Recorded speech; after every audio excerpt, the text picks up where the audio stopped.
Hello, everyone, and welcome to our channel. I'm Mark, And I'm Rob.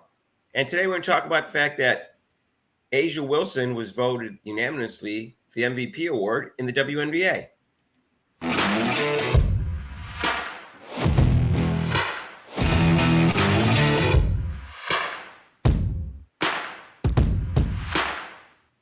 And hey, if you haven't subscribed to our channel yet, please do so. Hit the notification bell when you do. If you're excited about the WNBA playoffs, subscribe to our channel. If you're excited about the start of the NFL season a couple weeks ago, subscribe to our channel. Just subscribe. So, Rob, unbeknownst to most people, the voting was due on Friday, but I think all the ballots went in week one. So we already knew what was going to happen in week one, and it did, and she deserved it. Let's be honest about that. And I would have voted her number one too. But A'ja Wilson got the MVP award, only the second time someone was voted unanimously. She didn't get it last year. She thought she was ripped off because her team came in first and she had a good year. But I didn't follow the WNBA last year. I have no idea whether she got ripped off. All I know is she thought she got ripped off. And so they said, well, we can't have this 2 years in a row. We got to give it to her right away. Well, she proved it, though. She had little incentives, and she really proved it this year. She was leader in rebounding, scoring. And so, yeah, right. She said she was on a mission this year. So she was trying to leave it no doubt that she was the MVP. So, yeah, definitely kudos out to her. Right. And so Napheesa Collier was second. She got almost every second place vote, I think 66 out of 67. And then Brianna Stewart was third, and Caitlin Clark was fourth, and Alyssa Thomas was fifth. And they didn't announce anything after that, although other people did receive votes, I'm sure. So, but Caitlin Clark, I'm happy with fourth place. I was concerned that she wasn't going to get what she deserves, because if Alyssa Thomas or Sabrina Ionescu were ahead of her, I would have been upset. I'm not upset. I think the three players ahead of her are better than her. Now, are they more valuable? You can argue that, because Caitlin Clark is better than anyone else in the league at making her teammates better. But at the same time, Caitlin Clark has flaws to her game and has been inconsistent. Also in the standings too, their teams are much better than the Fever. So right. If you look at the voting, Brianna Stewart team came in first. So I think she's still a better player than Caitlin Clark, because she's a better defender. She's more consistent. And their team came in first. So even though she had help like Sabrina Ionescu and things like that on her team, she had a more talented team around her. She still had a very good year. And Napheesa Collier's team came in second, and she had a very, very good year. And now A'ja Wilson's team didn't win as much as they did last year, but Chelsea Gray wasn't healthy, and they still came in fourth, and they made a push for almost third. And she just had a great year statistically. So I have no problem with the voting. I was concerned, Rob, because if you saw some of the things, like, this is actually pretty good for someone who was the sixth best rookie to get, fourth in the MVP voting. And also ESPN, that was Neil Payne. He's a joke. But the other three writers are reasonable, although I think they always underrated Caitlin Clark. They had her the 15th best player. This is after the break, after she was playing well in the league. And she really, at the time, she was probably a top 5 or top 10. And then they also had her second team All-Pro a couple weeks ago. And she was a top 5 player at the time. And then last week, they finally had her first team All-Pro. So they came around, but I was concerned. All three of those writers had votes. I don't think Neil Payne has a vote. So I was concerned, but I think this was fair. Yeah, they kind of came to their senses, even though it was late in the year, even though everybody else could see how valuable and how Caitlin Clark was improving and her way of playing. It was definitely heads and above most of the other rookies and some other players too. They've finally figured it out, I guess, after the season. Hey, geez, she is pretty good. And this is a good sign that she's going to be first team All-Pro, which she should. And she's the best guard in the league, because all those people are forwards and centers.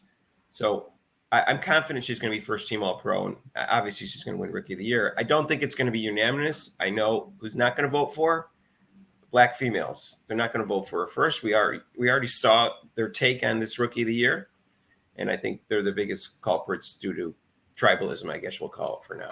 She will win in a landslide, but it just won't be unanimous. Yeah. I'll be very surprised if she won't be unanimous, which she should be. But the double-double, the walking double-double is going to they always include her with when they say Caitlin Clark. It's almost like peanut butter and jelly. You say peanut butter is it's like word association. Peanut butter, jelly. Caitlin Clark, Angel Reese. Yeah. So this was consistent with my thought. I thought third or fourth was fairest. It's just fifth or lower would have bothered me. And so we'll see what happens with the Rookie of the Year voting. But I know she makes her teammates way better than anyone else in the league. But she has an advantage because she's point guard. So some players really stood out. Like Larry Bird really made his teammates better, and he wasn't a point guard. But at times he was like a point forward. He was a really excellent passer. So she had that advantage. But she also, has some defensive liabilities, especially her on-ball defense. And she did have a lot of turnovers. I think they're overrated. But that's a factor. Every time you have a turnover, that's a point for the other team. So these other players are actually all very good defenders, Rob, and better defenders than her. Nafisa Collier is favored to win Defensive Player of the Year, and Asia Wilson has won Defensive Player of the Year twice, and Brianna Stewart's an excellent defender. So keep that in mind. Go talk about the voting. Originally, I was told there was going to be 60 voters. I guess there were 60 last year, and then I read there was going to be 68. For some reason, there was only 67, and it's usually writers who are in the market of the teams where the WNBA exists.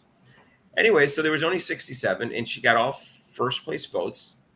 So she obviously got 670 points because you get 10 points for a first place vote. Nafisa Collier got all but one for second place. She ended up with 467 points. And in third place was Brianna Stewart, who got 295. And Caitlin Clark got 130 points.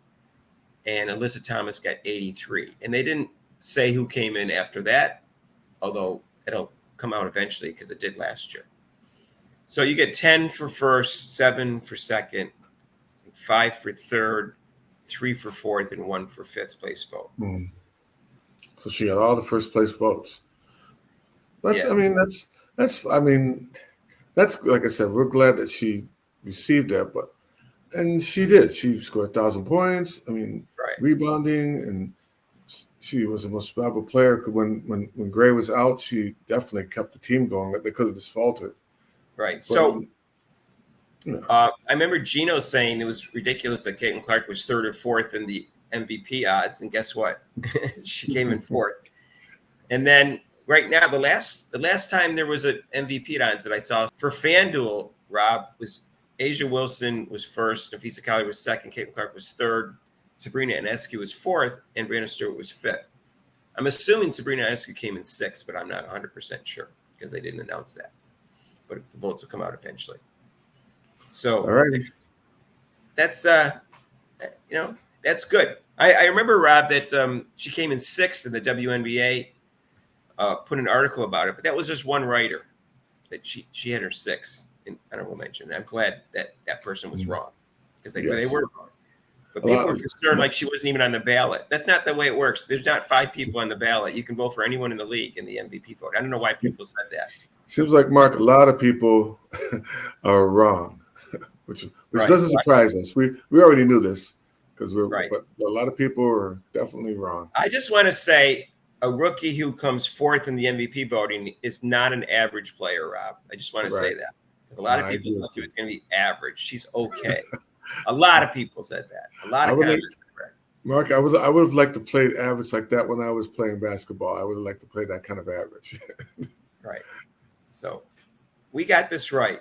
We said she wouldn't win the MVP. This is before the season started, and she would be first team All-Pro. And this gives me strong indication she'd be first team All-Pro. And the inference for that was that she'd be in the top 5 in the MVP voting. Right. And that's what happened. So we got this right. We didn't underrate her. And I told you so. There we go. That's the word I was looking for. Told you so. I told you so. Mm-hmm. So anyways, and I think that shows that I was being objective about her. It wasn't like there's some, what do they call it? Stans, Clark fans, or you call them Clarksies or whatever, who said, she's the GOAT. She's the GOAT. She hasn't even played a game yet. It's just chill on that. I think I think she will be the GOAT. And I think this shows you that there's some indication that's going to happen when you're a rookie and you're fourth in the MVP vote, and you certainly have the chance. I think Diana Taurasi was third her rookie year, and some people think she's the GOAT. Candace Parker won it. and some people think she's the GOAT. So I think there's a good indication she has a good shot at doing that if she continues to improve. She's on her way, and she can only improve. That's the whole thing. She's only going to improve, which is scary for the league. So, and I'd have more confidence in this if Coach Sides was not the coach. Yeah. But if Caitlin Clark is healthy, I believe she will win MVP next year. Even if she's maybe not better than Asia Wilson next year, I think she'll be comparable to her. But I think she's going to make her teammates better in a much greater degree. And I think she will win the MVP next year. And I think she's going to win a lot of MVPs and win. I'm not going to predict the number of championships. That's more of a team thing. But she's going to win some championships, in my opinion. And she's going to win MVP. With the right coach. Yeah, if he had a better coach, I'd say it's a slam dunk. I'd even predict him to win the championship next year with the right coach. But I'm not going to do that with Coach Sides as the coach. I don't think. No, I think they're at a disadvantage. And I think they're at a disadvantage with the refs. So, and I don't think that's going to change. And that's disheartening to me that I don't think she'll ever get a fair shake in this league. Right. So we'll see. We'll see what happens. Right. Hopefully there'll be more honest refs next year. Anyways, hey, join us live today at 3:00. Rob's got to work, but I'll be there. And then it's on ABC. And Wednesday at 7:30 on ESPN. Join us for that too. That's the first two games. If they win one of them, they go back to Indiana for game 3 and join us for that. And if you want to join us on Monday nights at 6, 8 Eastern time, and we'll talk about the game on Sunday on that. We'll talk about the NFL and college football games that weekend. If you haven't subscribed to our channel yet, what are you waiting for? If you're happy with the Caitlin Clark coming in fourth or, semi-happy, subscribe to our channel. If you like Rob, subscribe to our channel. New York Mets. New York, we're not talking about baseball here, Rob. Sorry. Mets. Forget the. If you like the Philadelphia Phillies, subscribe to our channel. I'm in Philadelphia. I'm not a huge baseball fan, but I'm in Philadelphia. So if you think the Packers are going to win today, subscribe to our channel. If you think the Buffalo Bills are going to win tomorrow night, subscribe to our channel. Or the Eagles are going to win tomorrow night. If you think the Browns are going to lose, subscribe to our channel. Make Rob upset. Just subscribe. If you like this video, hit the like button. And if you want to donate to this channel, there's super chats and super thanks down below. And we'll see you in the next video. Peace out.